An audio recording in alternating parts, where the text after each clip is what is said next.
Hello সবাইকে।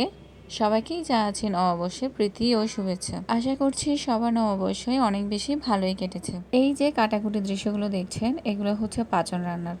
মূলত 14 April আমাদের ছিল পাচন রান্না এবং 15 এপ্রিল ছিল আমাদের জন্য নববর্ষ। চৈত্র সংক্রান্তির দিন সকালবেলা শত্রু বলি দেওয়ার পর আমরা সকলে দই, মুড়ি, চিড়া, কলা দিয়ে খেয়ে থাকি। বাঙালি পরিবারগুলোতে আদিকাল থেকে এই নিয়ম নীতিগুলোই চলে আসছে। সকালে আমরা খাওয়ার পর্ব শেষ করতে করতে দেখলাম মা পাচন রান্নার প্রস্তুতি শুরু করে দিয়েছে। বিভিন্ন ধরনের সবজির সমন্বয়ে এই পাচন তৈরি করা হয়ে থাকে। এটি খেতেও যেমন সুস্বাদু, তেমনি শরীরের জন্য অত্যন্ত ভালো।